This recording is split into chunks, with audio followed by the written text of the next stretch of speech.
আৰু এতিয়া এওঁলোকৰ ঘৰত এনেকৈ বহি ধুনীয়াকৈ আমি চাই আপং টেষ্ট কৰি আছোঁ। তো মিচিং মানুহৰ কমিউনিটি তেওঁলোকৰ মেইন ট্ৰেডিশ্যন হয়, তেওঁলোকে জনি পুলক পূজা কৰে। মাজুলীতে জনি ভাইটি, এই যে আমি জুবিন দাৰ গানত যে আমি শুনা পাইছিলোঁ মাজুলীৰ গানটো, যে মাজুলীত এজনী ছোৱালীয়ে দুখ পালে, এই মাজুলীত লুকুৱা ছোৱালীজনী আজি বিচাৰি পাম নেকি? আমি বিচাৰি চাওঁ, ৰাসৰ সময়লৈ কেইবাখনো ৰাস যদি আমি ধৰোঁ ক'ৰবাত নহয় ক'ৰবাত পাই যাম। চাওক, আমি আহি এটা এনেকুৱা জেগা পালোঁ,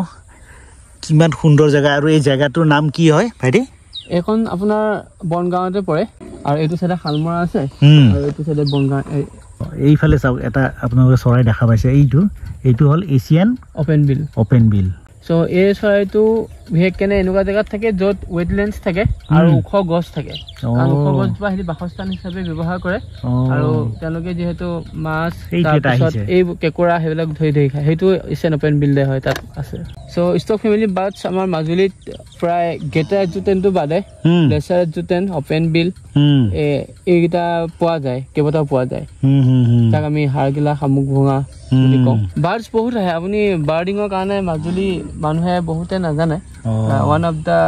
মানে ভাল ডেষ্টিনেশ্যন হয় বাৰ্ডিঙৰ কাৰণেও, বাৰ্ডিং আৰু বাটাৰফ্লাই কাৰণে, মানে পখিলাৰ কাৰণে। যোনে মানে ৱাইল্ড লাইফ ফটোগ্ৰাফী কৰে তেওঁলোকৰ কাৰণে এটা ভাল ডেষ্টিনেশ্যন মাজুলী। আৰু আপুনি এটা কথা লক্ষ্য কৰিবচোন, আমি যে বিভিন্ন ধৰণৰ এই কাপোৰ পিন্ধো ৰং বিৰঙৰ, সেই কনচেপ্টবিলাক একচুৱেলি আহিছে ক'ৰ পৰা জানে নাজানে? পখিলাৰ পৰা। পখিলাবিলাক একদম চাবচোন বহুত ধুনীয়া, সিহঁতি কালাৰফুল বিভিন্ন ধৰণৰ থাকে, সেই তাৰ পৰাই ফেশ্বন ডিজাইনাৰ বিলাকে সিহঁতৰ ইউনিক প্ৰচেছবিলাক উলিয়াই কেনেকে ডিজাইন কাপোৰ কৰিব, কি কৰিব। চ' যি পখিলাৰ লগত জড়িত হৈ থাকে সি খুব ভাল, মানে সি এটা মানে তেওঁ যথেষ্ট ডিজাইনিং কনচেপ্টটো তেওঁৰ মনত আহে, মানে আহি যায়, ক্ৰিয়েটিভিটি আহি যায়। পখিলা য'ত থাকে সেই এনভাইৰনমেণ্টটো ভাল, মানে পখিলা আছে মানে এনভাইৰনমেণ্টটো ভাল, পখিলা আছে তাত চৰাইও থাকিব। আৰু এইফালে আপোনালোকক দেখাই আছো কিছু সংখ্যক চৰাই আছে, এইবিলাক চাওক, এইবিলাক হ'ল কাম চৰাই। এই থুটটো চাওক ৰঙাকে আছে, দেখিছে নাই? মানে ব্ৰিজটোৰ ওচৰত ৰঙা হৈ আছে, সেইকাৰণে কয় কাম চৰাই ৰঙা থুট। এইটো আচলতে এটা মথাউৰি হয়।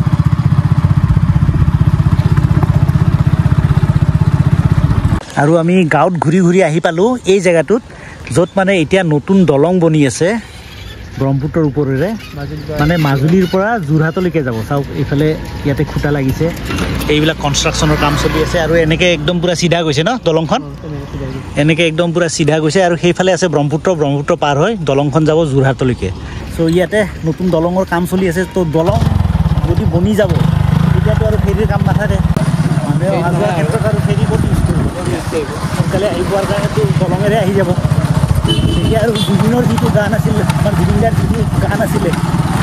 10 টকা ফেৰীৰে, সেই গানটো মানে ইতিহাস হৈ যাব। আৰু এতিয়া আহি পালোঁ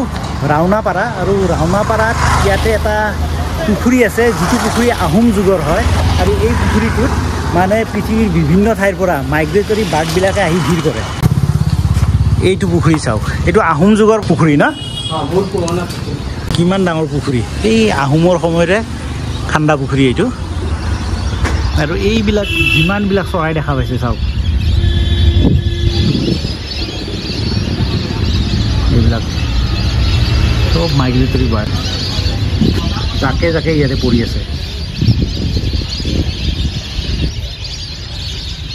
চ' আপোনালোকে যদি ভাবে যে ৱাইল্ড লাইফ ফটোগ্ৰাফী কৰিব চৰাইৰ ওপৰত, তেতিয়াহ'লে এইটো এটা বহুত বঢ়িয়া জেগা, য'ত আহি আপুনি DSLR কেমেৰা যদি লৈ আহে, তেতিয়াহ'লে ইয়াতে আপুনি বিভিন্ন ধৰণৰ মাইগ্ৰেটৰী বাৰ্ডৰ বঢ়িয়া ফটো পাব মানে। আৰু পুখুৰীটোৰ পাৰত চাওক কিমান সুন্দৰকৈ মানে এনেকুৱা ব্যৱস্থা কৰা আছে, ইয়াতে আপুনি ঘূৰিব পাৰে, বঢ়িয়া একদম। এইটো এটা বঢ়িয়া জেগা।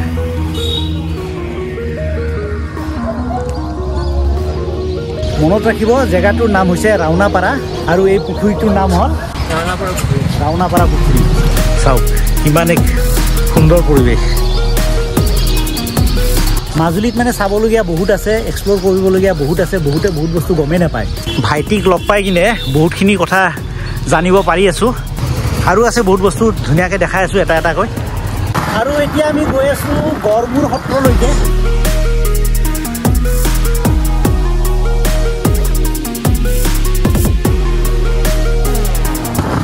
মাজুলীখনত এনেই ঘূৰি ফুৰিয়ে ভাল লাগে, গতিকে আপুনি মাজুলীত আহিলে এখন বাইক লৈ ল'ব আমাৰ মজা ভাইটিৰ পৰা আৰু বাইক লৈ আপুনি ঘূৰি দিয়ক একদম পুৰা মজা পাব নহ'লে মানে গাড়ীত আপুনি সেই মজাটো মানে সেই ফিলিংছটো আপুনি নাপাব মাজুলীৰ যিটো ৰ ফিলিংছ সেইটো আপুনি কেৱল বাইক লৈ ঘূৰিলেহে পাব আৰু নিজৰ ছেফটিৰ কাৰণে সদায় হেলমেট পৰিধান কৰিব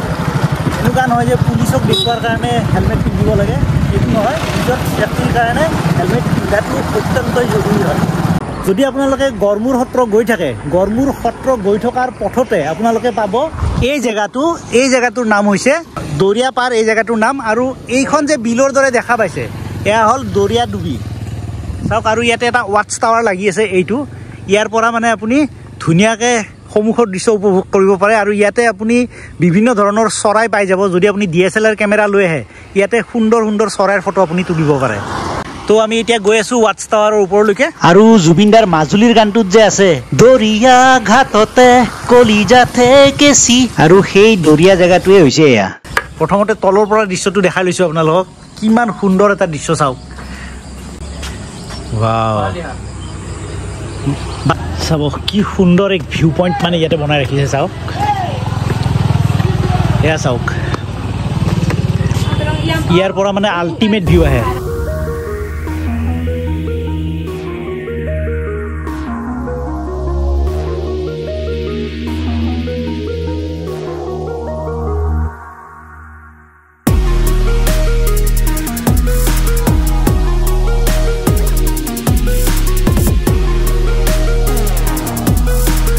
ইয়াতে চৰাইচুং বুলি এটা জেগা আছে এই চৰাইচুংটো আহোমৰ দিনৰ পৰা বিখ্যাত তাত মানে ফেষ্টিভেল পাতে কি নাম চৰাইচুং সেইটো আপোনাৰ ফুলনিৰ পৰা অকণমান আগতে আছে সেইটো মানে কমপ্লিট বাৰ্ডিঙৰ এৰিয়া হয় মানুহে মানে মাজুলীত সত্ৰ বাহিৰে আৰু কিছুমান বহুত বিচাৰি ফুৰে এনেকুৱা বাৰ্ডিং এৰিয়া বহুত আছে মানে ইয়াত আৰু ইয়াত আপুনি বটিঙো কৰিব পাৰে সৰু সৰু এইবিলাক নাও দেখিছে আৰু এই দৰিয়া ডুবিৰ ছাইডতে আছে এইখন দৰিয়া ব্ৰিজ তো আপোনালোকে যদি গড়মূৰ সত্ৰ যায় তেতিয়া যোৱাৰ পথতে এই জেগাটো পাব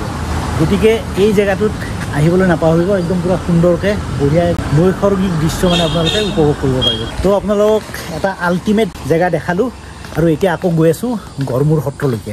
আৰু এয়া হ'ল দৰিয়া ব্ৰিজৰ সমগ্ৰ পৰিৱেশ চাওক ব্ৰিজখনৰ ওপৰেৰে গৈ থকাৰো এটা মাদকতা বেলেগ কিমান সুন্দৰ চাওক পৰিৱেশ আল্টিমেট এয়াই হ'ল মাজুলীৰ সৌন্দৰ্য এয়াই অসমৰ গৌৰৱ পৃথিৱীৰ আটাইতকৈ ডাঙৰ সৰ্ববৃহৎ নদীদ্বীপ মাজুলী আৰু যি মাজুলী হ'ল সংস্কৃতিৰ প্ৰাণকেন্দ্ৰ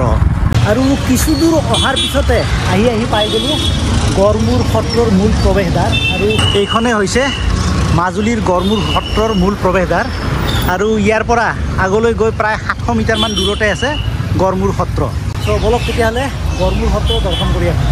আৰু গড়মূৰ সত্ৰলৈ অহা পথছোৱা এনেকুৱা চাওক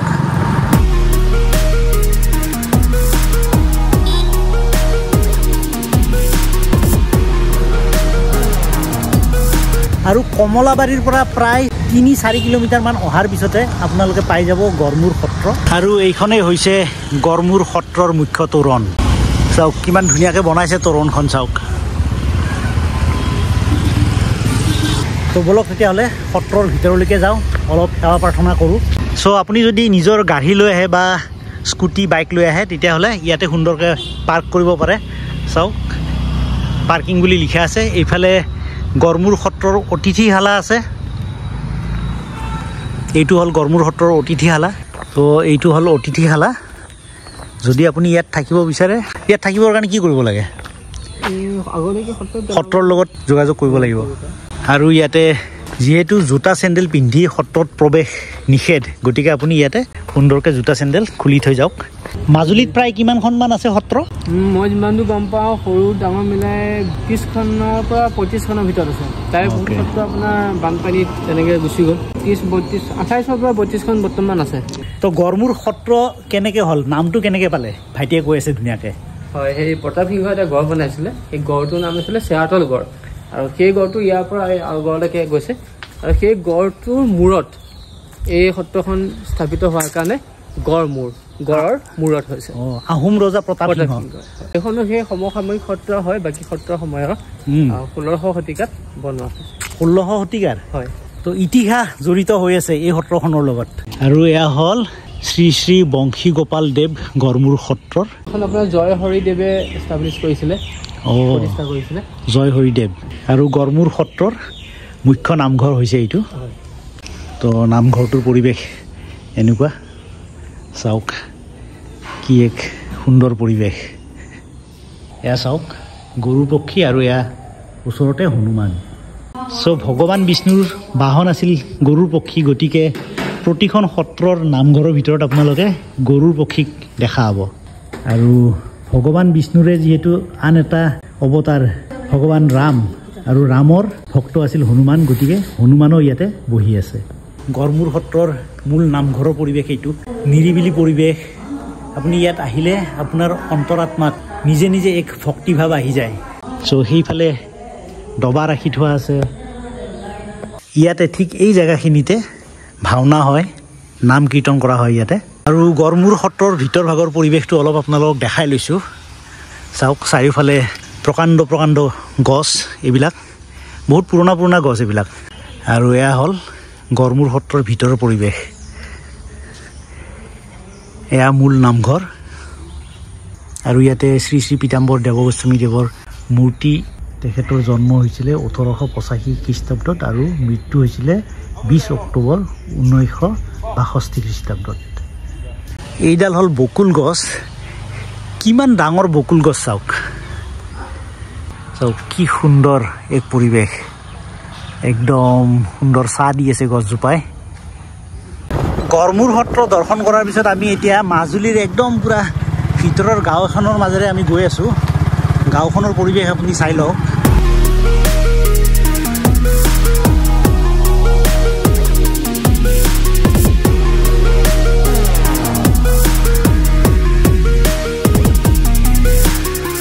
ঘূৰা ফুৰা বহুত হৈ গ'ল আৰু এতিয়া যিহেতু ভোক লাগিছে আহিলোঁ দুপৰীয়াৰ আহাৰ গ্ৰহণ কৰাৰ কাৰণে আহিছোঁ এটা এনেকুৱা হোটেলত য'ত থলুৱা খাদ্য পোৱা যায় আৰু এইখন আছে LK পথ বৰিয়া গাঁও একদম ধোঁৱা ওলোৱা ভাত আহি গ'ল চাওক পুৰা ধোঁৱা ওলাই আছে আহি গ'ল ভাজি আৰু এয়া আহি গ'ল দাইল চাওক এইফালে চাটনি নেমু আৰু এইফালে মুৰ্গীৰ মাংস আহি গ'ল পুৰা মজা খানা বনালে তো মোৰ ভিউৱাৰ্ছে যদি এই ভিডিঅ'টো চাইছে তেতিয়াহ'লে খুৰাৰ ওচৰত আহিব ধুনীয়াকৈ একদম পুৰা মজা খানা পাই যাব বঢ়িয়া চ' একদম বঢ়িয়া আছিলে ঘৰুৱা এসাঁজ খানা খাই দিলোঁ আৰু একদম কম দামত আমি ইয়াতে চিকেন ভাত খাইছিলোঁ 120 টকাকৈ ল'লোঁ আৰু এতিয়া গৈ আছোঁ এটা এনেকুৱা দৃশ্য আপোনালোকক দেখুৱাৰ কাৰণে মানে কি ক'ম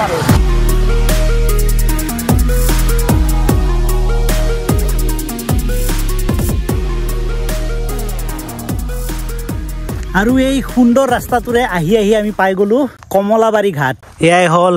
কমলাবাৰী ঘাটৰ পৰিৱেশ আৰু এইফালে আগত আছে কেইখনমান নাও আপুনি ইয়াতে মানে যিমান চিঞৰে সিমান চিঞৰিব পাৰে মাজুলীতে জনী ছোৱালীয়ে দুখ পালে এইখন নাও চাওক আৰু নাওখনৰ লগত সূৰ্যটো কিমান এটা সুন্দৰ দৃশ্য দেখা পোৱা গৈছে চাওক আল্টিমেট ভিউ সেই দূৰতো আৰু এখন নাও আছে পানী শুকাই যোৱাৰ কাৰণে মানে নাওখন ইয়াতে থাকি গ'ল ইয়াতে এনেকৈ বান্ধি ৰাখিছিলে নাওখন এই লোকেশ্যনটো ইমান ধুনীয়া ইয়াতে আপুনি ইচ্ছা কৰিলে এটা মিউজিক ভিডিঅ' শ্বুট কৰিব পাৰে গতিকে কেইটামান চিনেমেটিক শ্বট আপোনালোকক দেখাই আছোঁ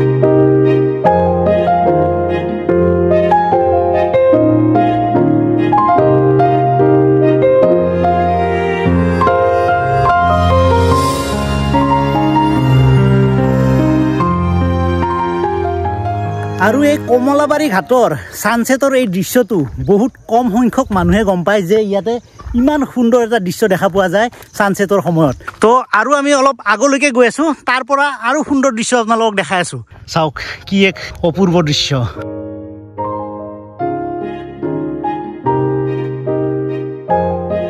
আমি বহুতে কল্পনা কৰি থাকোঁ যে গোৱাত গৈ সাগৰৰ পাৰত বহি সূৰ্যাস্তৰ দৃশ্য চাম কিন্তু যদি আপুনি মাজুলী আহে গোৱাত যোৱাৰ প্ৰয়োজনে নাই মাজুলীতে আপুনি তাতকৈ বেছি ভাল দৃশ্য আপুনি ইয়াতে দেখা পাব মাজুলীৰ কমলাবাৰী ঘাটত তো সূৰ্যাস্ত চোৱাৰ পিছত আহি পালোঁ এখন মিচিং গাঁৱত আৰু মিচিং গাঁৱৰ এঘৰ মানুহৰ ঘৰত আহিছোঁ আৰু আপোনালোকক দেখুৱাৰ কাৰণে চেষ্টা কৰিম যে এওঁলোকৰ লিভিং ষ্টাইলটো কেনেকুৱা কিটচেন চিটচেনবিলাক কেনেকুৱা বলক তেতিয়াহ'লে ভিতৰলৈকে যাওঁ আৰু এয়া ঘৰত সোমাই আহিলোঁ এওঁলোকৰ এয়া চাওক চব বাঁহেৰে বনোৱা ঘৰ মানে এইটো এখেতসকলৰ চৌকা হয় এইটো চৌকা হয় তেওঁলোকে খানা বনায় আৰু ইয়াত নামচিং ৰাখে যিটো শুকান মাছ বুলি কোৱা হয় ৰাখে আৰু বিভিন্ন বস্তু ৰাখে এতিয়াতো বহুত বস্তু এখেতসকলৰ দেখা নাই আজি তেওঁলোকৰ প্ৰায় এনেকুৱা চাং থাকে ৰঙালাও ৰাখে আলু ৰাখে নহৰু ৰাখে পনুৰ ৰাখে আৰু ইয়াতে বনাই গোটেই সমাজে এইখিনিতে হেৰি কৰি মেলি মানে বাঁহৰ হোৱা কাৰণে ওপৰত মানে এটা পকীৰে বনাই লৈছে এইটো মাটিৰ পৰাতো বহুত ওপৰত বনাইছে ইয়াত পানী হয় ন তো এয়া এওঁলোকৰ কিটচেন এইটোত আপুং বনাই এইটো আপুঙৰ হেৰি হয় চাইমন বনাই এইটোত বনাই ন এইখিনি এতিয়া চাকি আছে টুপটুপকে পৰি থাকে এয়া চাওক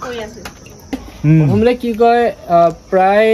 100 এবিধমান বনৰীয়া বিভিন্ন দৰৱ আছে যিটো সেই দৰৱটো এখেতসকলে বিচাৰি জানে আনি পেলাই ইয়াতে আছে পিঠাগুড়িৰ লগত আপোনাৰ মানে মিক্স কৰি পেলাই শুকুৱাই চাউলৰ লগত মিক্স কৰি পেলাই শুকুৱাই পিঠাগুড়িৰ লগত শুকুৱাই পেলাই সেইখিনি গুড়ি কৰি পেলাই যিখিনি ভাতখিনি বনাই লয় পিঠাগুড়িৰ দৰৱটো মিলাই পেলাই শুকুৱাই পেলাই ইয়াক বনাই লয় এনেকে কোনো বাহিৰা বস্তু মিক্স কৰা নহয় সেইকাৰণে কমপ্লিটলি নেচাৰেল হয় আৰু আমাৰ শৰীৰৰ কাৰণে উপকাৰী হয় সেইকাৰণে এইটো খাব লাগে ভাতখিনি বইল কৰাৰ পিছত মিক্স কৰিব মিক্স কৰি পেলাই তুঁহগুড়িখিনি পোৰাৰ পিছত এইখিনি মিক্স কৰি পেলাই ইয়াত তেনেকে ৰাখিব তাৰপৰা টুপটুপকে যিটো তাত ফৰ্মেট হ'ব ফৰ্মেটেশ্যন হোৱাৰ পিছত কৰি থাকিব এইটো 100টা যিটো দৰৱ বুলি কৈছে এইটো তাৰপিছত আপোনাৰ হেৰিৰ লগত মিক্স কৰে পিঠাগুড়িৰ লগত মিক্স কৰি পেলাই চাউলৰ লগত কেনে মিক্স কৰি পেলাই লাডু কৰি থয় তাৰপিছত লাড্ডু কৰি বইল ভাতৰ লগত মিক্স কৰিব মিক্স কৰে তাৰপিছত পুৰিব লাগিব পুৰাৰ পিছত মিক্স কৰিব ভাত এইটো আৰু তুঁহগুড়ি তাৰপিছত ইয়াত এনেকে দি পানী হেৰি কৰি পেলাই টুপটুপকে পৰি থাকিব এতিয়া যেনেকে পৰি আছে মানে এয়া চাওক